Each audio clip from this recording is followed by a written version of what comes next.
In 1920, in Paris, a 33-year-old wannabe architect and his best friend started their own magazine.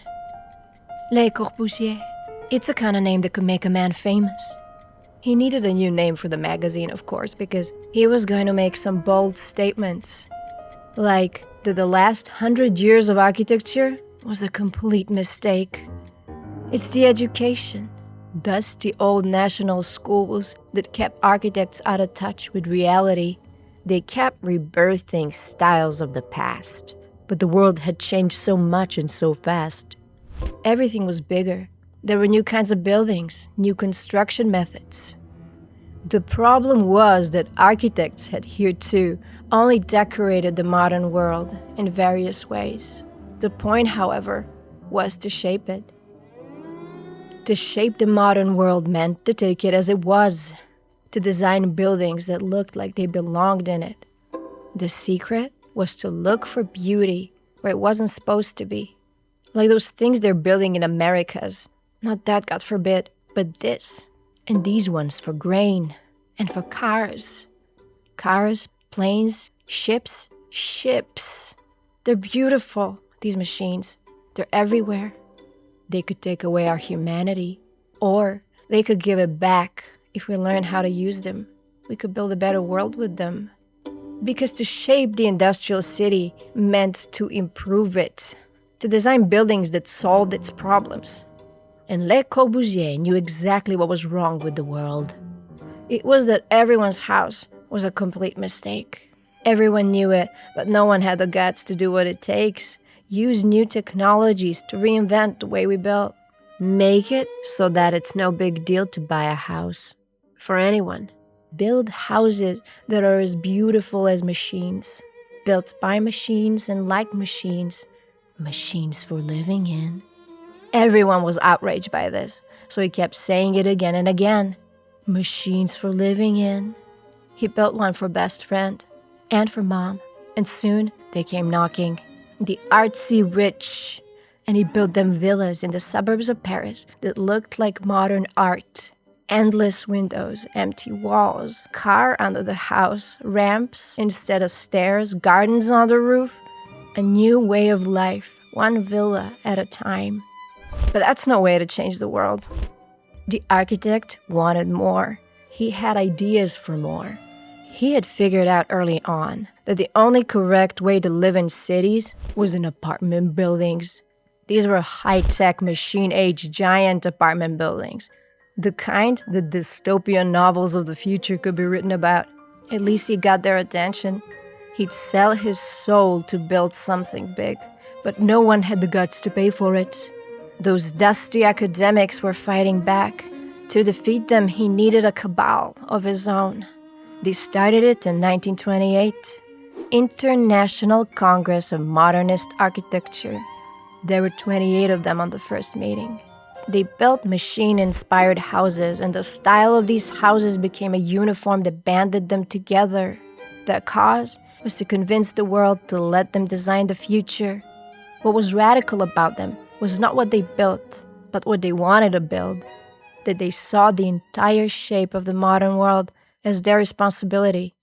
So when the bombs started falling on France, how could he not see it as an opportunity? He offered his services to Nazi collaborators. They led him on. Wait and plan and wait and hope that every bomb made him more indispensable. And when the bombs stopped, there were 4 million homeless in France alone, and those giant apartment buildings didn't seem quite as crazy anymore. The Minister of Reconstruction shook his hand. They were going to pay for it. The government, yeah, it was a risk, but people need to know that they'll do what it takes to give them the good life. And the good life, according to Le Corbusier, was a never-ending Mediterranean cruise. It was a fraction of what he had hoped for, and it was to be by far his largest building to date. An ideal unit of housing for 1,600 people along a boulevard in Marseille. He was 60 years old when the construction began, but this was just the beginning. Once this was up, there's no going back. They'll want to build them all over France and Europe, and who knows? If it works, of course. But by the grace of modern construction and design, It has to work. I mean, my life has been building up to this. Yes, and well done! But we did want a block of flats. The miracle of modern construction is to house 1,600 people while barely taking up any space on the ground. The way to do it is to build a giant wine rack and to slot houses into it on top of each other. The wine rack was poured in place out of reinforced concrete and apartments assembled in it out of prefabricated elements. 337 apartments, not tiny monk cells, but duplexes. The most common type was almost 100 square meter, very narrow, but long, all the way through the building, with windows on two sides. The architect has steered the building in the right direction. Blank wall to the cold north winds, windows east, west, and south. In the middle, where the light can't reach, are kitchens and bathrooms, double-height living room on one side, and single-height bedrooms on the other. Then the neighbors across the hall have their bedrooms below your living room and their living room below your bedrooms. It slots together in a 3-floor unit and it gives rhythm to the concrete shelf. Big window, small window, big window, small window. A concrete grid over the windows to block the harsh sun and to serve as lodges for the apartments. Paint the sides in vibrant colors and the concrete shelf sparks joy. And by the grace of modern construction and design, this concrete shelf can become a vessel for the good life. Does that not fit in with your plans? The building floats above the sea of greenery. It's lifted off the ground on giant concrete legs so that people can pass underneath it and leave their bikes. Only half of these voluptuous legs hold the building up. The rest hides the pipes from the kitchens above. Do you know that Palladios houses had no pipes? This modern life needs so much pipes. Water, sewage, garbage, heating, ventilation, air conditioning, elevators, generators, machines for living in. They put a lot of this equipment in this space, right above the concrete legs, where it's easy to reach it when it needs to be repaired. So, what more do these people need? We wanted a simple block of flats. Ah, I see. I hadn't correctly divined your attitude towards your tenants. It's not from the benevolence of the butcher, the brewer, or the baker that we expect our dinner, but from the architect's regard to put shops in the plan. Of course, if this unit of housing were a real village or a neighborhood, it'd have shops in it, maybe a main street in the middle where neighbors congregate. Well, the unit has streets, sort of. Every 3-floor segment has a long hallway in the middle, through which people enter into their houses. Over 60 houses along the same street in the sky. Well, build one of these with shops in it, and it's a main street in the sky. Take the elevator to the center of the unit. Midway up, levels 3 and 4. Towards the south are more apartments, but also hotel rooms for guests. And towards the north is the shopping heart of the unit. We see it on the outside as a horizontal band of glass with vertical sunbreaks. Behind it are 2 floors with space for commerce of all kinds. The baker, the brewer, the supermarket. One of the first supermarkets in France used to be here. Well, any business that can survive on one building alone is welcome. The band of glass continues along the western facade. There's a restaurant here, across from the elevators. And then, more space for businesses. But it's a shame to waste all this nice glass as windows of shops and keep the streets in the middle as dark hallways. So the true main street in the sky is here, in this area, and it goes along the glass. It's bathed by 2 floor heights of sunshine, and it has street lights and benches along it. And it needs fire escape stairs towards the outside, which makes a great sculptural element for that boring blank north wall. Well, may I ask you to reconsider? I mean, you wouldn't regret it. Think of the tourist trade. No, it's just that we wanted a block of flats and not. A modern building must have a roof garden. Le Corbusier had been saying it from the beginning. He always put a roof garden on his buildings, and it was the highest point of the design. And a giant high-rise like the unit offered endless possibilities for roof art. Want to be in touch with nature and breathtaking views?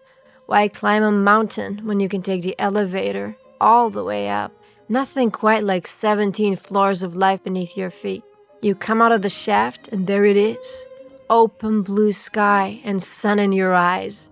Come closer to the edge, and it's an actual sea in front of you. And if that's not your thing, turn around and look at the mountains. There's a quirky little balcony from which you can contemplate them. And there were none of these other buildings around when the unit was built. The best thing is to do a few laps around the roof on the running track. Get some cardio in while you bliss out with the views. First, you have to get rid of the kids, of course. After all, it's a building for the baby boom. But no worries. A kindergarten thing is right there in the south. It looks like a Le Corbusier villa. Kids can splash in the pool or climb these concrete sculpture things while parents gossip on the benches. And if this is not your life, turn around and go to the gym. It's under this stylish concrete vault with a fin on top of it. Two surrealist sculptures caught your attention, of course. They stand for ventilation, pumping out stale air from the dark kitchens and bathrooms in the middle of the building. And towards the north, there's not much to see, actually. The views are most boring on this side. Put up a wall towards those copycats they'll build in the future. And a special blank wall to the cold north winds that residents can use to project films for an open-air cinema. They were supposed to finish this building in 12 months. It took 5 years. The budget was 3 times what it was supposed to be. But that was okay. The cheaper would come later as they built more and more of these. But this one had to be perfect. His whole life had been building up to it. Best ideas picked up along the way. Best team he could assemble. With the unit, Le Corbusier had given the people his best. And the people were outraged. Every year, a different group of concerned professionals urged the government to stop this eyesore from ruining the city. They filed lawsuits against him. Conspiracies circulated about a life of being trapped in one building all day. But these were the reactionaries, mostly. Many people loved the building. People moving in seemed to like it. And most importantly, the colleagues liked it. When the unit was finally finished in 1953, the International Congress of Modernist Architects held its largest congress to date. Thousands of modernists from over 30 countries were there, conveniently close by in the south of France. And the climax of the congress was a party on the roof of a building that they were going to copy in the decades to come. The fellow founding father of modernism, Walter Gropius, had to say it. An architect who doesn't find this building beautiful should put down his pen. The unit even flabbergasted the new generation, even the really cool ones, like the British couple Alison and Peter Smithson. They were getting bored with these dusty modernist congresses. They wanted revolutionary fervor, like the founding fathers had after their war. They wanted to solve world's problems. They looked for beauty where it wasn't supposed to be. Crumbling walls, exposed pipes and beams, the way that a construction site and a bombed-out city can take your breath away. You could make an ism out of this. A word floated around in artsy circles in which the Smithsons moved. Brutalism. That could be it. Buildings brutal like life itself. The founding fathers of modernism took down the decoration and revealed the smooth walls of the machine age. The new generation wanted to take down those smooth walls and reveal the brutal truth of modern construction underneath. But it seemed that the old master was one step ahead of them. The unit was no machine-age ocean liner. It looked like a building that rose up from the ruins. It was the way he used concrete, the way he didn't cover it up and left marks all over it. He didn't set out to make it that way. The chaos amidst which it was built left the marks on the unit. Austerity after the war. Governments fell, ministers of reconstruction changed. Some were for the projects, others against it. Steel was too expensive, so they used concrete. Construction companies had too much on their plate. The concrete was coming out all sloppy. They poured it into formwork made up of rough wooden boards, and it left lines in it. Unable to avoid the mess, Le Corbusier made it on purpose.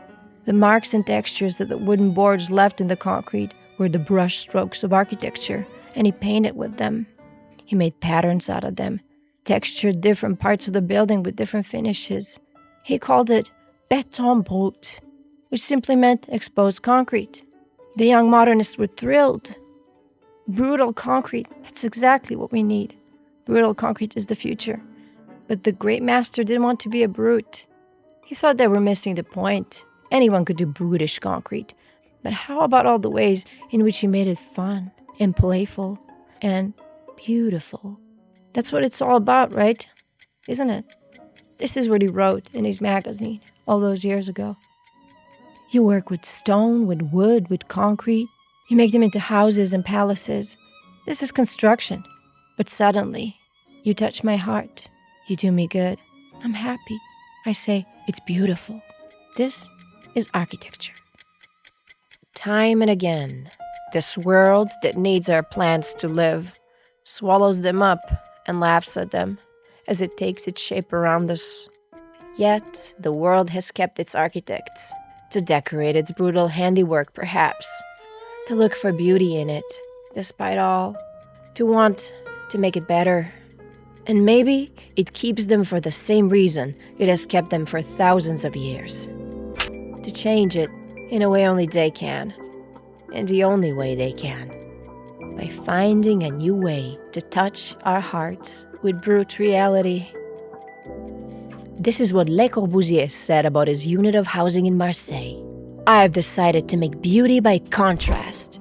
I will find its complement and establish a play between crudity and finesse, between the dull and the intense, between precision and accident. I will make people think and reflect. This is the reason for the violent, clamorous, triumphant polychromy of the facades. Béton brut might have been no beauty, but beauty could be made with it, and the unit was the proof. It was irresistible for architects.